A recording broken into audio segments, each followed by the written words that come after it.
You know the track, But Honestly?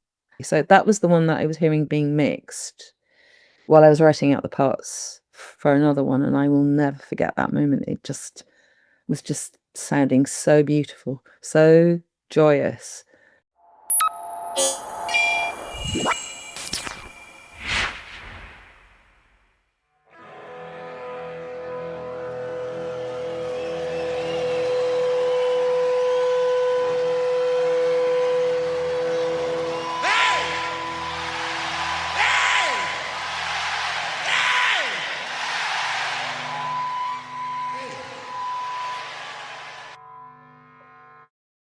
Welcome back to Foo's Files, the podcast for fans of the Foo Fighters. It's Dan here. I hope you're all having a good week so far, and particularly if you're a UK or European listener, because you may or may not have tickets by now. The scramble started on Wednesday morning, of course, for the newly announced tour dates, which include 2 nights here in the UK at Anfield, the home of Liverpool Football Club. So yeah, as I'm recording this on Tuesday evening, I'm basically preparing for the ticket anxiety to set in. So good luck everyone. There's been so much going on lately to react to that it's been a while since we've done a full-length interview episode, so that's exactly what we're going to do this week. We've got a very special guest, Audrey Riley, who's a cellist, composer and conductor, who was responsible for the string arrangements on the Foo Fighters Echoes, Silence, Patience and Grace album from 2007. This was the album, of course, where Gil Norton was back behind production controls some 10 years after he did The Colour and the Shape. But if you go and take a look at Audrey's website to find out more about her, she's got an incredible list of credits in terms of artists she's worked with: Coldplay, New Order, The Smiths, Muse, Feeder, Moloko, Smashing Pumpkins, and that's on top of her own work as a touring and recording artist too. Couple of things to note about this one. The official album notes list 4 songs featuring string arrangements, which are The Pretender, Statues, Home, and Come Alive.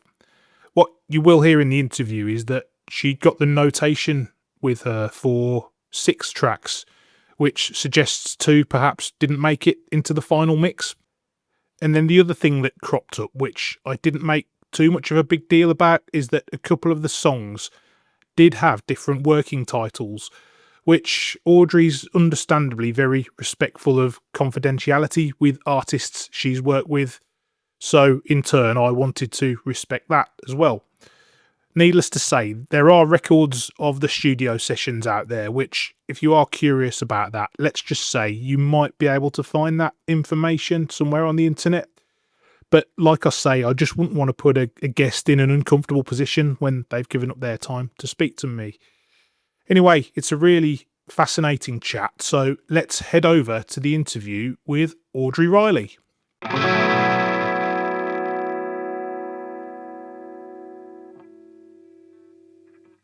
Audrey, welcome to the podcast. How are you? Hello, Dan. I'm very well. How are you?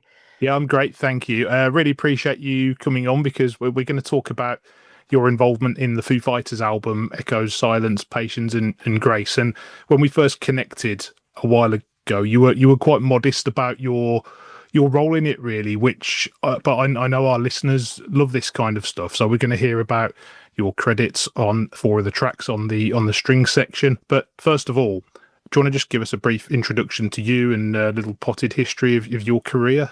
Oh, wow. Okay, yes. Okay, so my name's Audrey Riley, and I trained as a classical cellist, actually. I've been playing the cello since I was 8, and I thought I was going to play in an orchestra when I left music college, but that didn't happen, unfortunately. So just by, being open to possibilities, I ended up playing in bands, which I loved, just loved it. And from there, taught myself to arrange because they wanted other people to play other notes. And then kind of looked around about 10, 15 years later and thought, whoa, this is absolutely amazing.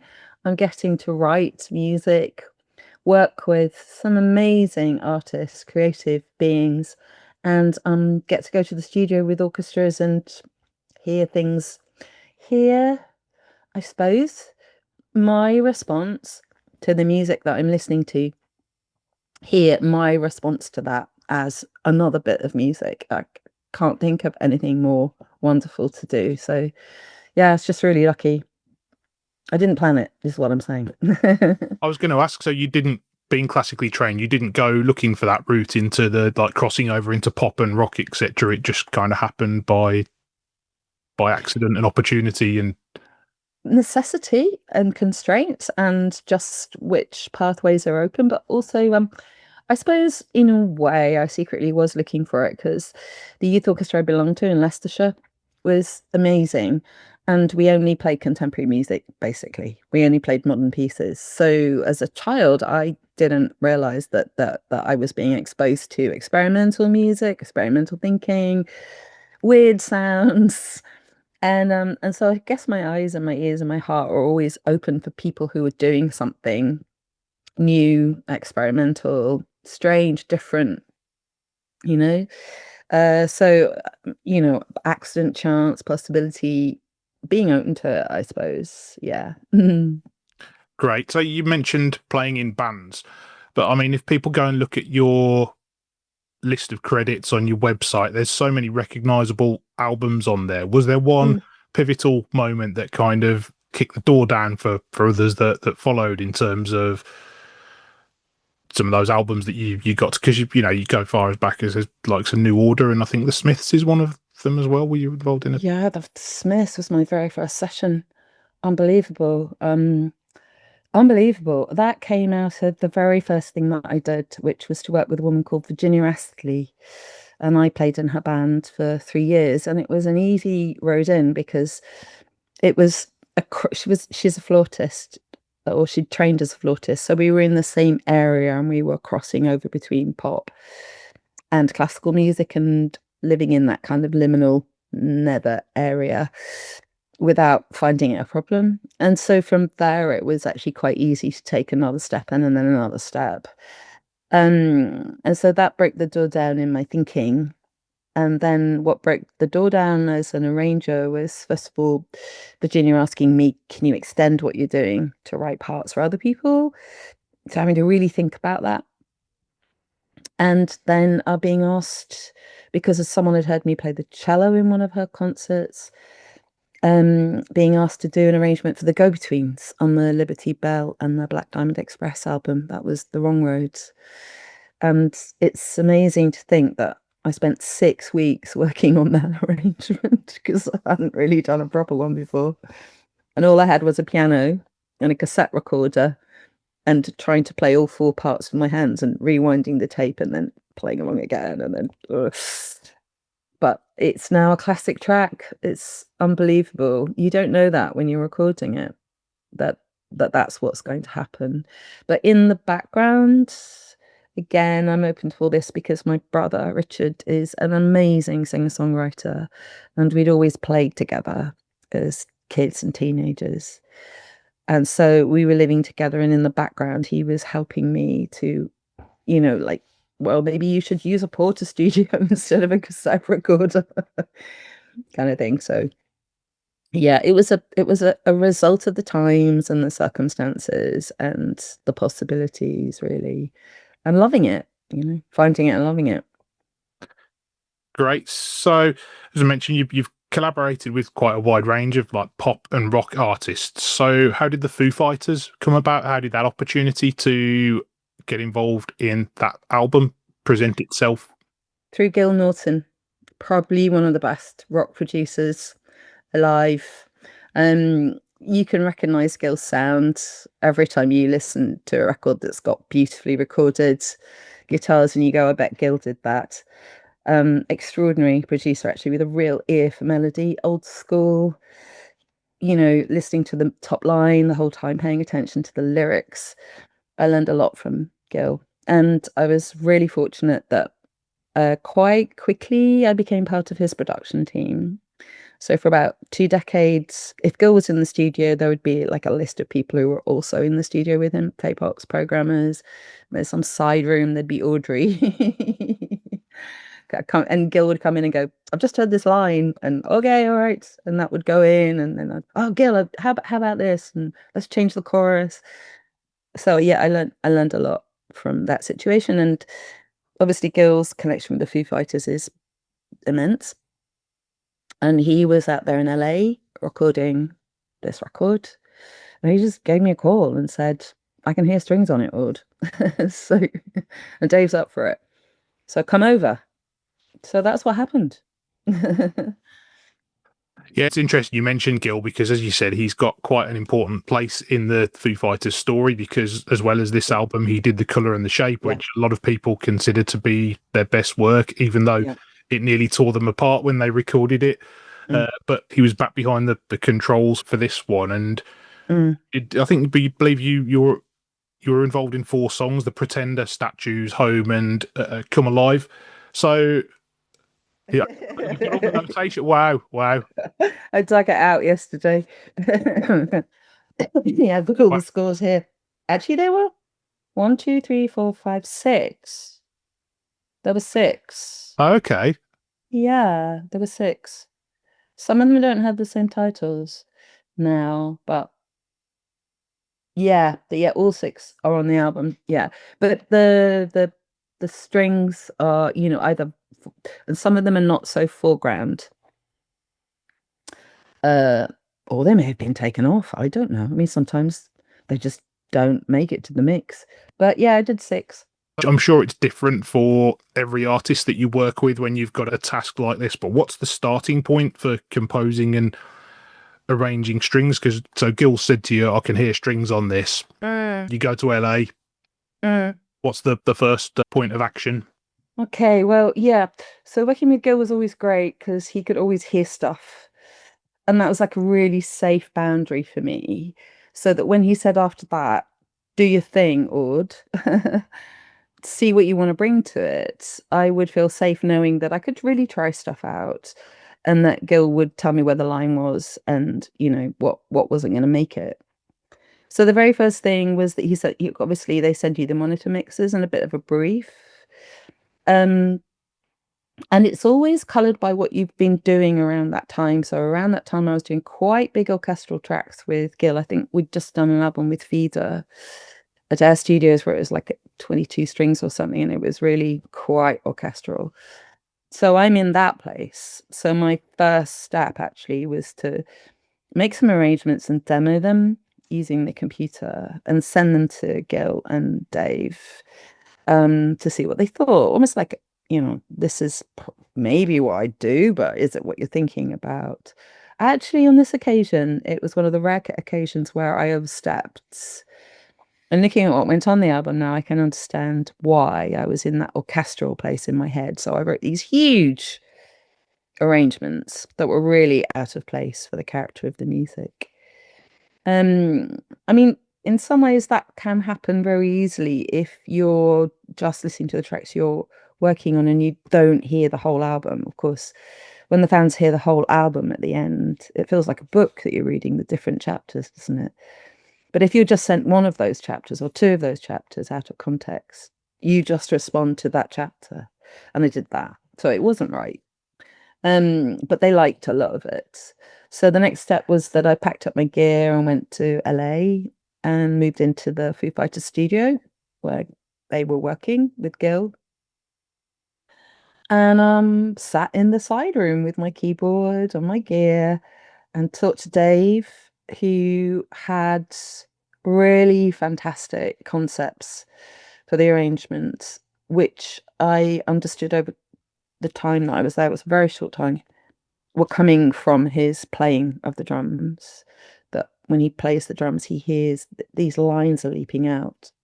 So he was very open to what I thought could also be in there, but he very gently and firmly steered me towards the things that he would could hear and wanted and would be right. So I sat in the side room and did this. And every now and again, Gil and David come in and asked to hear where we were up to. And yeah, I can't remember how long we were there for. It was maybe only 3 days or something, but we just chipped away at it until we'd got what was working. It's an interesting analogy you said about the being like a book because in my notes I can't read my handwriting properly, but I've put the Pretender, and Home, they sort of bookend the album, and you couldn't have two more different tracks really in terms of the Foo Fighters musical Mm, and in terms mm, of the way your parts come across in that really, because the mm, Pretender, it's so subtle at the start, and then it sort of bursts into this explosion of mm, guitars and pounding drums and whatever, and then Home's mm. this like beautiful, like reflective song, and Yeah, the strings are so prominent in that. So just gorgeous, just gorgeous, just gorgeous. Yeah, and I listened to the monitor mix of Home the other night. Actually, it just popped up randomly in my iPlayer, and I realised that everything that David pulled out of me, yeah, Dave and Gil had pulled out of me for the strings were absolutely right. They were the string arrangement that anybody would hear listening to that track. It's what the lyrics are talking about. It's beautiful. And for The Pretender, I love talking to my students about this because when I'm talking about how you might contribute to a track like that, and I show them the audio file and I go, okay, it's completely full. Look, it's just a block of blue. Where are the strings going? There isn't anywhere. But there is. It's almost like you're on a train journey and there's two contrasting times, scenes going on. So you turn your head and you look out at the window, and there's something going past that's at one tempo, and that's the strings. And then you turn your head forward and you're back on the train and it's pile driving down the tracks. What a beautiful way to conceive of a string arrangement. It was Dave's idea that rather than trying to smash the strings into an already really busy track, that there would be moments where it would just break and you would go to strings, reflect, and then come back to the track again. Really beautiful, really clever. it's interesting you talking about how Dave and Gil envisaged it compared to how you Mm, first envisaged the songs. When you know you're going to work with a rock band, mm, you must turn up sometimes, and their I suppose their expectation of how this is going to work must vary, and their knowledge mm, of how they think it's going to work, because bear in mind a lot of rock bands, they'll have started out with the basics. They'll have a guitar, an amp, the sort of angst of youth, want to turn everything up to 10, and they've probably never mm, thought about using strings and mm. orchestration on their Yeah. album before, and then they've got to a certain point in their career, and they'll have varying degrees of appreciation for this kind of thing, I guess. Yeah, yeah, yeah. That's so true. Yeah, it's starting to look beyond and get interested in other sounds, wanting to use other instruments to underline what the lyrics are talking about and the emotions and the feelings and stuff. No, that's absolutely true. Some of the most interesting projects are when the band is in that place, but they want to incorporate the strings so fully that you're in right from the very beginning. Like you're in when they're making the demos and doing the first pre-production rehearsal. So this the thing that the strings are going to add is incorporated into the overall thinking. And then some of the hardest times is when the track has been done, but somebody has heard strings. But there is, yeah, but where are they going to go? kind of job. Um, but I mean, the important thing is somebody has heard strings. That's the key. No, you rarely get asked into the studio because the record company think it'd be a good marketing ploy to add some strings on this. Somebody somewhere has heard something and it's part of their musical vision. So my task as the arranger is to try and find out what that is and to make it audible. But at the same time, speak through the arrangement myself of how fantastic I think this track is. Like I said at the beginning, you get that album and you put it on at home and you're dancing around the room and you're singing along to it. Well, imagine if you got to turn that into notes and actually record it with them. I mean, wow, that's quite a job. Amazing. So Yeah. getting back onto those sessions, then obviously you said you're only there for a short time, but you're in Mm, the sort of side room chipping away, and mm. got the dialogue, right? How are we getting on? How's this going to fit in? And so how's it go from there? What's the sort of you've got something that you all Think kind works. of that works, yeah. Yeah, we're all happy with it. We're all excited by it. It's worth going to print it. It's adding to the track. It's underlining the lyrics. It's what everyone wanted. And you've demoed that with some rubbish string samples that can't possibly let you know what a human would do. And then you get the players in. So David found a quartet called the Vitamin Quartet, I think they were called, that he was keen to work with.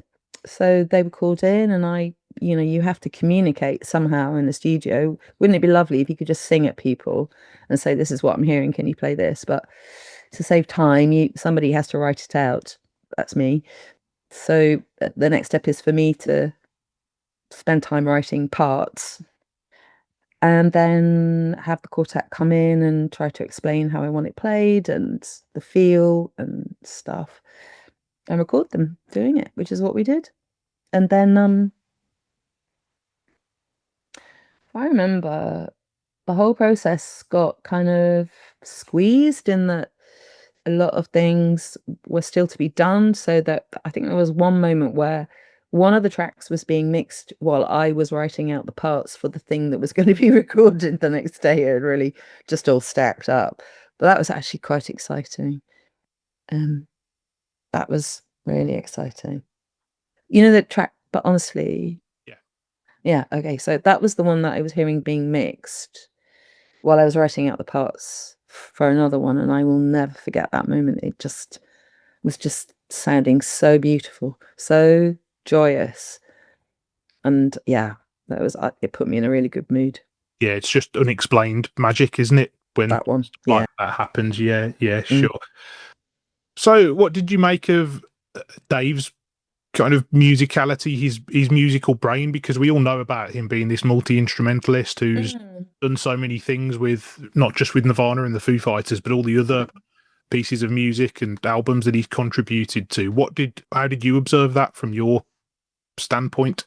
Yeah, he's a really special, creative human being. I thought I've really liked him. Lovely, lovely, lovely man. Did everything he could think of to put me at my ease, to explain himself well so that there was no confusion, or sometimes things can get so frustrated when languages aren't clear and stuff, musical languages. I remember that at one point he noticed that I liked eating sweets, so the next day when I went to my side room there was a whole bowl of different assorted chews and sweets and things to he just observed, wanted me to have the best working situation. And another time I was lucky enough to walk past the live room and he was practicing drums. And this is where I got an insight into how he was working, because I may have projected this because of the working situation, but it sounded to me like every hit of the drums was part of a line of a song. So that when he's playing, it felt to me like it isn't just a drum part, it's the whole song. He's writing a song from all the different rhythms and hits and stuff, and the timbres and the tonalities. Like I said, I may have projected that because I may have wanted to see that. But certainly, I hold him up as an example when sometimes students of mine who are drummers go, "No, I'm just a drummer. We just hit things." And I go, "No, no, no, no, no, no, no, no, no, no. Now let's have a look at Dave Grohl. He's a drummer, but he's also a musician, and there's a difference, so the approach is integrated. I think that's what I'm saying. It's he's a composer, he's a musician, he's a creative, he's a songwriter, but he's got different ways of communicating that writing. Being fab at the drums is one of them. So that was my perception, but like I said, um I may have projected that as a teacher, or maybe I wanted to see that. No, that stacks up with what we've heard before, because we've had Great, previous guests on here who are drummers, and they've great. they've talked about differences in styles between Dave and Taylor and Mm, the other drummers that have been in Foo Fighters, mm, and they've all said that he is a song drummer. And the beauty of his style is not just the technical ability, because he has that in abundance too. Mm. It's the parts that he writes to go with the songs, and that's where the beauty in his playing kind of comes from. It is that his vision for the songs in the parts that he plays. So it kind of stacks up with exactly what you've just said. Yeah, yeah. And then you also try to think of other drummers who historically have done that, and it's much easier to think about, someone who's a pianist or a keys player, and then you very easily get your head around what's happening. That the songs are being written at the piano as a holistic thing, but you just don't associate that with drumming somehow. But yeah, I really felt that actually. Yeah, that's awesome. One thing I was going to mention actually that popped into my head when you were talking about the Pretender, it joined a few dots for this podcast actually, because one of my recent guests was Jessie Green, who was a touring member of the band at this point.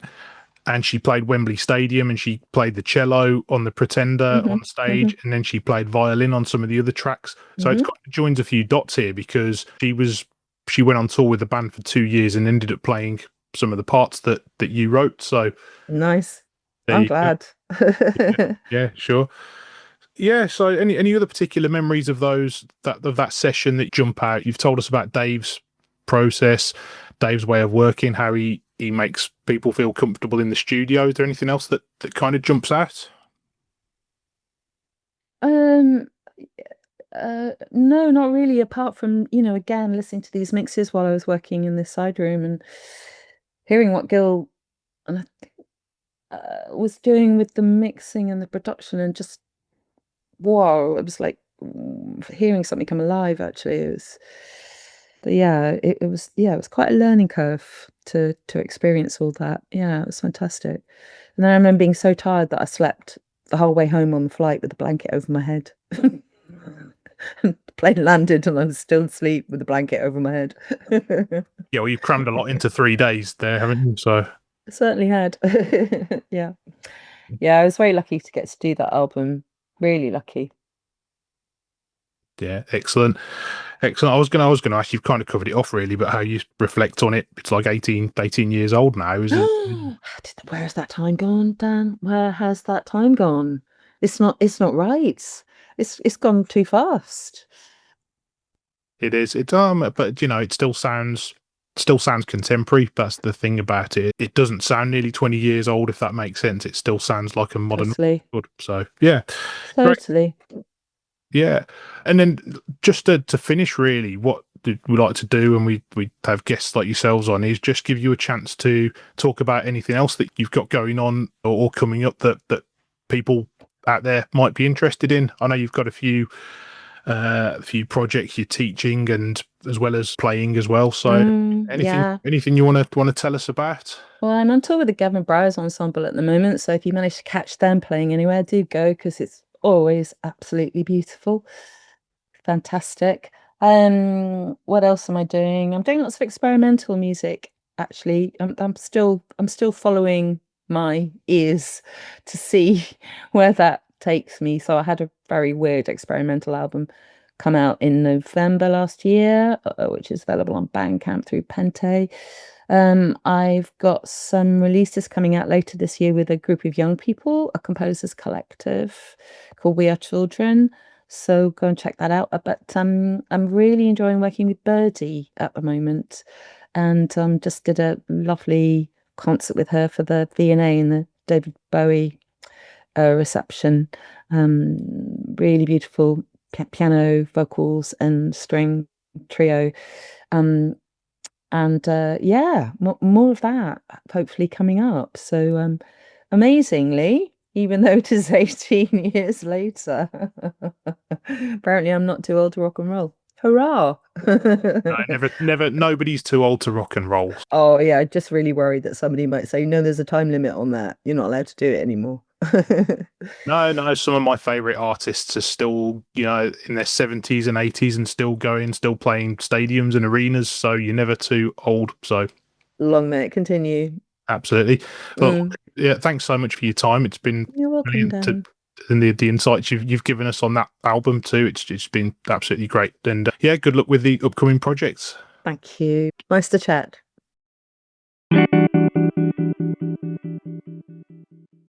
So that was Audrey Riley talking about her contribution to the album Echoes, Silence, Patience and Grace. And I think what really came across there was her passion for the music and the way she hears and visualises it, which was just so loud and clear in the interview. Hope you enjoyed it anyway. That's it for this week. Good luck to everyone who's trying to get tickets, whether you're here in the UK or Europe, or if you're in North America and still trying to get tickets for the shows over there too. Do drop us a line if you want to compare notes on that one. We've all had ticket stress over the past couple of weeks. Thank you for listening to Foos Files. If you're enjoying the show, then please do leave us a rating or review. It really does mean a lot, and again, it helps us out with the rankings and all that kind of stuff. In the meantime, take care and have a great week.